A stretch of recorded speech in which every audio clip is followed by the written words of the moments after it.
Okay, so you're watching and listening to the Fat Bidin Film Club. I'm assuming I'm Zan Azli. And I'm Shirley.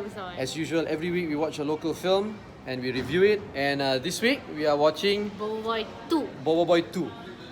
After 3 years, right? Yeah, but I missed the first one. So I saw it but I totally forgot. oh, we're not there yet. Oh, still very far.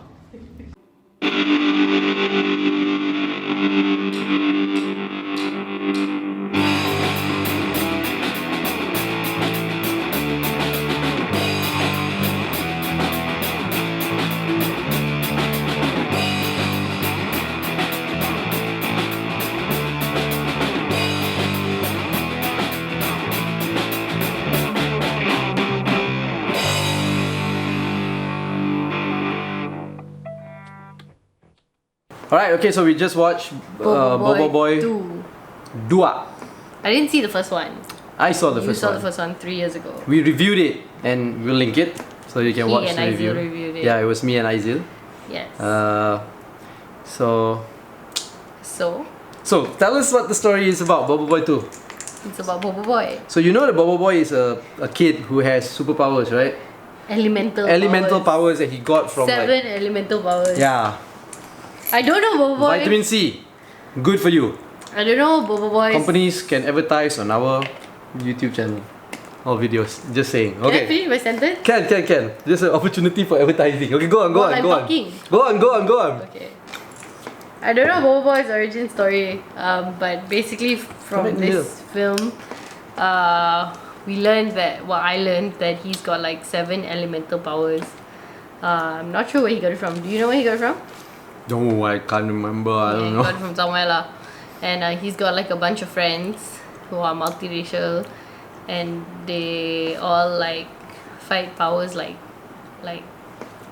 Street Fighter like that. They are led by Captain Papa, who's like a loser and super annoying. And Ya, kebenaran. yeah lah. So Boboiboy 2 is basically about the OG guy who had all 7 elemental powers. He suddenly brought back to life, released from a crystal in outer space by some crystal miners, and then he wants to get all his powers back. So he goes and looks for Boboiboy. And then this guy, Retaka, basically with an apostrophe, has a nemesis whose name is something. Hang Saka. Yeah. And so they used to be bros, and then they weren't bros anymore. So it's like some Professor X, Magneto shit. Yeah, so they had a big fight. Macam tak jadi. They had a big fight, Then there's a big fight. one person was banished. So like that lah. And that's basically what the story is about. So Boboiboy's elemental powers get stolen because Boboiboy is kind of an idiot, and half of his elemental powers get stolen, and so he has to go look for Hang Saka to help him get his powers back. Basically like that lah. Yep, so they get the powers back and then they fight Retaka. And then they win lah. And then they win. And then right at the end, there's like a sort of like one of your Marvel after credit scenes where they show Boboiboy's father. Dun Boboiboy 3. Sila. Yeah. So what do you think of the film? There's always going to be comparisons between Boboiboy and Upin and Ipin. Why is that? Please tell us. Don't want to go into all the rumors and the bad, negative talk, right? But you guys know, if you watch our reviews, you know lah, right? But so now, the same people who started Upin and Ipin, Les Kopak, left Les Kopak, and then they created Boboiboy lah. They started Upin and Ipin under Les Kopak. Yeah, no, they created Les Kopak. Oh. Okay, and then they started Upin and Ipin, right, under Les Kopak, and then after that they broke away from Les Kopak. And, right? And then they started Any Monster, which produced Boboiboy lah, which is also a TV series, and then also into movies and franchise and yeah, and franchise and all that. Yeah. Now, because of that, there's always going to be comparisons between Boboiboy and Upin and Ipin. And let me tell you, we also reviewed the last Upin and Ipin movie. Yeah. This movie is 100 times better, in the sense that it doesn't stereotype. There's no racial stereotype. It doesn't undermine the audience. It doesn't talk down on the audience. It's not condescending. It's not condescending and all that. It's quite. It's a story, an action film, basically. It's an action film. Yeah. It's good lah. It's good. Yeah, I like Boboiboy much better than I do Upin Upin Ipin. and Ipin. Oh Yeah. my god. But that being said, it doesn't mean that the film was. it doesn't mean that the film was good, because I don't know. It's to just me, that the ideals of the film were much better. yeah, the ideals of it. Yeah. It's multiracial. Nobody talks in a stupid Yeah, it's multiracial, accent. just like Upin and Ipin. But nobody has an accent. Nobody has an and accent. Nobody is stereotyped. Nobody is stereotyped, you know. Nobody is stereotyped, and they don't have all these like racial tropes Yeah. to make it super. It's not even slapstick lah. It's just bad. Yeah. It's like tasteless a little Yeah. bit. But Boboiboy doesn't have Boboiboy that. doesn't have that. Everybody Boboiboy- is just characters. Yep. All They're just characters people. are equal. You know, they may be of different races and Yeah, all that. but they're just people. They're just people. Yeah, and I really like that. Yeah, that's I really good. like that. That's good. That's what we want to promote in Malaysia. And even though Boboiboy is the main flirt, he's kind of dumb. Yeah, and he needs the help of everyone. Yeah, everybody. The entire team. And Even when he's dumb, they call him out on it. Yeah. And they're like, he jeopardized the mission Yeah. because he's not listening to instructions, he's reckless, so on and so forth. and he even needs help from Captain Papa. Yeah. Kebenaran. Yeah, and it doesn't like elevate like some Melayu agenda or anything, Yeah. which we are totally against here Yep, at yep. Family.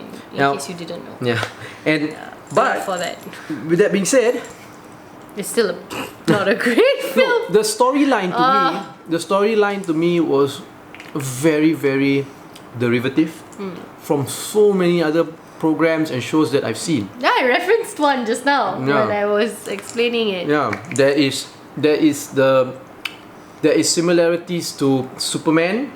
You know how the three bad guys were banished before Superman came to Earth into a crystal, and then stuck in there until they were released. Right? There was the similarities with Transformers the movie in the 1980s, where there is an old Optimus Prime fighting the old Megatron, and then the good winning over the bad, and then the bad dying, Megatron dying. And then after that, in the future, he comes back as a new form, Galvatron. It's so similar. And then there is a fight, and then you have to go. And then the fact that Boboiboy has to go and look for that Hang Saka, an old Mentor, Jedi teacher, type one. mentor who lives type alone, who lives alone on in another like some planet, remote planet by himself. and she has to learn blah, blah, blah, to blah. use the elemental forces. Yeah. And then it turns out he's not who he thinks he is also, whatever. So a lot of it is very derivative lah. Yes. And it didn't. I mean, it's fine to innovate from from previous ideas, but then this was too like hodgepodge put together kind of. Like we know that it's an action film, but it's just so much. It's non-stop. So much. Every like 30 seconds is something. is happening. Every 30 No seconds. breathers. And then it's bad enough that they have to, because they're doing it Street Fighter style, right? Which, okay, I can understand. But it's just because it's so derivative and they're putting so much of it in it. They're literally basically just announcing what they're doing throughout the whole film lah. Yeah. They're basically announcing everything that they're saying. And it gets to a point where you feel like if you're gonna do that, then isn't the bad guy gonna know what your move is? Can I say something about that? Okay, so in the movie itself, it references why they do that. Because in the 80s, there used to be, when I was growing up in the 80s, and even early 90s, there were a lot of these old Japanese superhero movies from Japan that were dubbed into Malay, that were shown on Malaysian TV, and they would have like Surya Perkasa Hitam, Baja Hitam, and all that, right? And every time they fight, they have special powers that they do. And they will announce the special powers like Surya Perkasa Hitam, Tumbukan Padu Maut, And it was these old Japanese shows. And then in the movie itself, some of the characters would say, "Ooh, sangat 80s, I like," like Captain Papa would say things like that. Okay. Yeah. Which I said, it's okay. But when you do it every 30 seconds, it's just too much. But that was how the Surya Perkasa Hitam was. It's just so much like there was, it felt like apart from the action bits, there was nothing else to drive the story lah. And I guess that's the point, because I mean, I was thoroughly annoyed throughout the whole film, and I was restless, and I just really wanted to go home. But after it was over, but next to me on my right, after Zan, there were these kids. Yeah. And the smallest kid was just so into this film, and he was laughing at all the jokes, and he was just like, he was really just excited so at the age of it. So it's quite obvious lah. Okay, I'm gonna say now that I am not the target audience for this, and it's fine. So I guess it's just a bad film to me, but it works for the audience it is intended for, which is all these small children. Yeah, because the same lah, I had the same feeling. Everything was so chock-a-block full of action, and I was tired watching it. But I guess the attention span, my attention span, different than the attention span of like a 8-year-old, 10-year-old. He was really happy. Yeah, they were really happy watching it. You know, and let me tell you lah, there was nothing negative in the show for me not to say for me to say, hey kid, don't watch the show. Unlike Open and Ipin, I would actually tell kids, hey, don't watch that movie. You know. Yeah, because there are negative elements in it. This one doesn't have any negative elements. It's fun for them. It's so much action. So it's very wow, and it's like so they're just so in awe, and they're having a good time, and they're excited. And they know good. They know the action names of what they're going to do and all that. You know, before they call it out, the kid also knows that you know this is the action. So they're excited. It's okay. I'll allow it. So basically, the filmmakers knew their target audience and did exactly what their target audience wanted lah. You know, so in that sense, it's a successful movie lah. It's a good film in that sense lah. But it just doesn't appeal to a wider audience lah. But it's very, I wouldn't say it's niche lah. But it's really that specific. Unlike like Disney movies like Toy Story, where it can appeal to a small kid, to even a 40-plus-year-old guy like me. Not the new one anyway. Not the new one. The new one's lousy. But all the other Toy Story 1, 2, 3, F's, I dehydrated after watching that film lah. Until the latest one.